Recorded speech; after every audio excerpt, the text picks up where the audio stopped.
Hi, welcome back to the channel.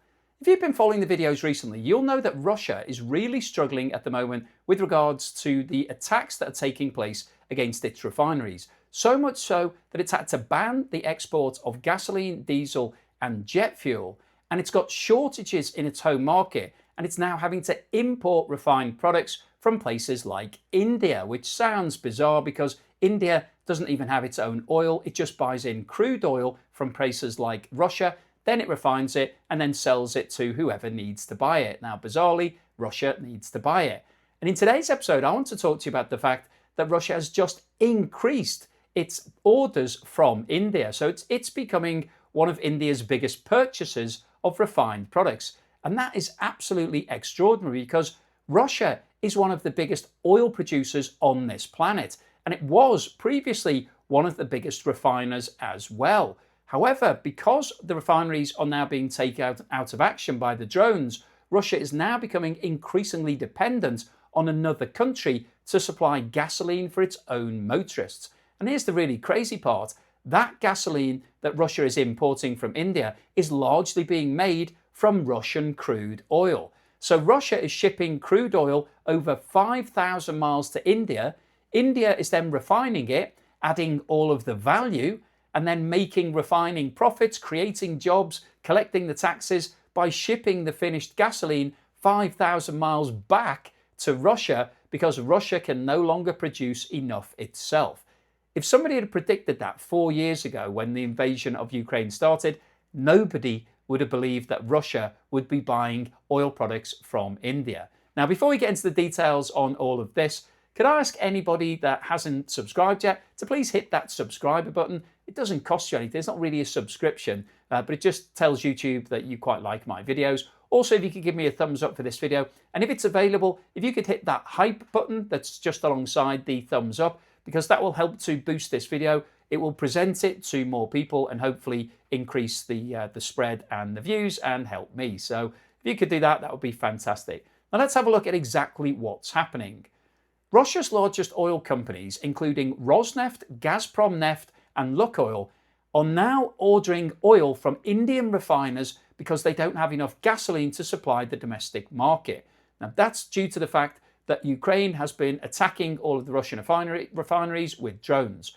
And this isn't the first shipment. Russia's already started importing gasoline from India a couple of weeks ago.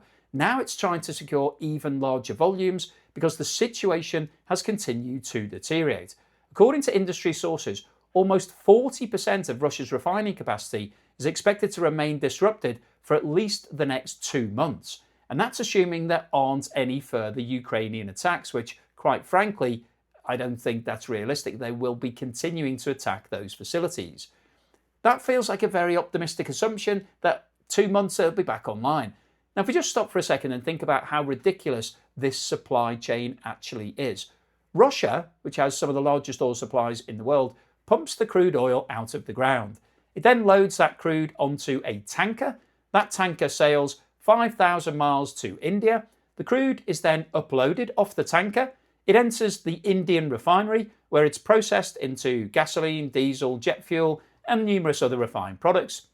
That process requires billions of dollars of industrial infrastructure, highly skilled engineers, thousands of employees, huge amounts of electricity, hydrogen, catalysts, maintenance teams, safety systems, laboratories, transport infrastructure.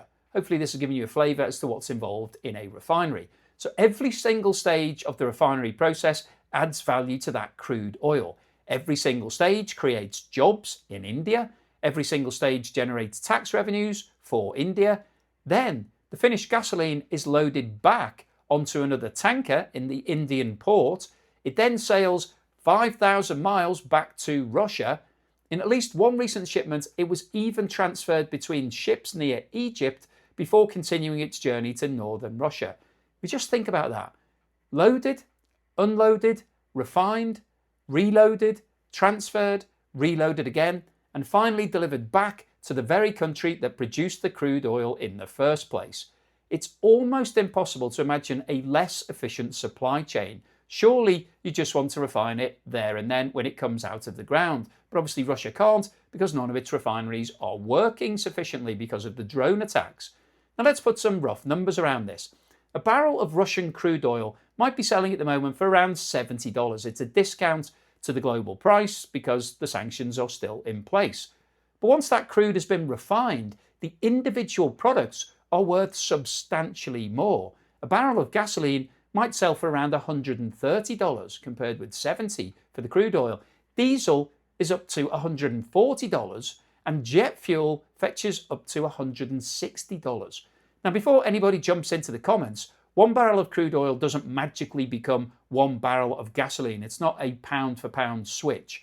A refinery separates each barrel into gasoline, diesel, jet fuel, LPG, fuel oil, petrochemical feedstocks, and many other products. But that's exactly the point.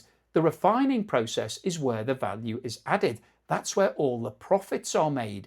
That's where thousands of skilled jobs are supported, where government collect taxes, and that's where the economic multiplier flows through the wider economy. Normally, Russia would keep all of that value at home. Instead, it's now exporting crude oil, the basic raw material, allowing India to earn the refining margins and then buying back the finished products at much higher prices. So Russia isn't just importing gasoline, it's importing the value that it used to create itself. And that's before we even think about the transport costs. Every voyage requires tankers, insurance, fuel, port charges, handling fees, storage, financing. Every additional movement increases the cost of that fuel. Every transfer creates delays, every middleman wants to make a profit. All of those costs make the finished gasoline even more expensive than if Russia had simply refined the oil itself. But there's another cost that's arguably even bigger: the opportunity cost. Every barrel of crude that leaves Russia without being refined represents value that could have been created inside the Russian economy. Every refinery that's operating below capacity means fewer jobs, lower wages being paid, less tax revenue being paid to the Kremlin, reduced demand for engineering companies, lower maintenance spending, less railway freight, lower pipeline utilization, reduced activity at the ports in Russia, lower demand for supplies. The negative multiplier effect spreads right across the whole of the Russian economy. Large refineries employ thousands of people. Indirectly, they support tens of thousands more through contractors, equipment manufacturers, logistics companies, engineering firms, and local businesses. So this isn't simply about importing fuel, it's about exporting economic activity. Now let's think about the timing. We're right in the middle of the summer at the moment in Russia. Fuel demand is at its highest. People are traveling, construction activity is strong because the weather's good, and perhaps most importantly, agriculture is entering one of its busiest periods. Farmers need enormous quantities of diesel and gasoline to harvest their crops. If fuel isn't available and those crops are ready, then harvests can be delayed, yields can fall, food quality deteriorates, income is lost, and actually some of those harvests might just be lost forever. And once the harvest window has passed, you don't get another opportunity. You can't just do it later when you're talking about growing crops. Reuters has reported that the Russian government has already begun prioritising fuel supplies for vehicles servicing major food retailers while protecting diesel supplies for agriculture. Governments don't take measures like that unless they're genuinely worried. It's effectively the first stage of fuel rationing. Only weeks ago, Russia was talking about importing gasoline. Now it's asking for India to increase those supplies. That's not an improvement, that's actually a deterioration in the situation. And there's another potential problem. Indian refiners reportedly have very limited spare capacity themselves, which means Russia may have to rely on traders and increasingly complicated international supply chains to secure the additional fuel it's needed. Let's not forget, Russia is still under sanctions, so it can't turn to the USA or Europe to buy that gasoline because nobody wants to deal with Russia. And the problems don't just stop with gasoline, as Reuters has now reported that Russia is looking into importing diesel as well. And we just think about that for a moment. One of the world's largest energy superpowers importing gasoline, now looking to import diesel because its own refinery network has been so badly disrupted. This isn't simply embarrassing, it's economically damaging. Every additional cargo represents money flowing out of Russia instead of circulating within its own economy. Every shipment highlights lost industrial production. Every refinery that's offline destroys more value. Every tanker arriving from India is another reminder that Russia is increasingly exporting crude oil only, and it's losing the ability to turn that crude into high-value products that modern economies actually need. And this is going to be a major problem for Russia for at least the rest of this year. So hopefully you found today's video useful, informative, and most importantly, thought-provoking. If you have liked it, then please give me a thumbs up. Please subscribe to the channel if you haven't done so already. Don't forget, if you see that hype button, then please hit it for this video, because that will really help this video to get a wider audience.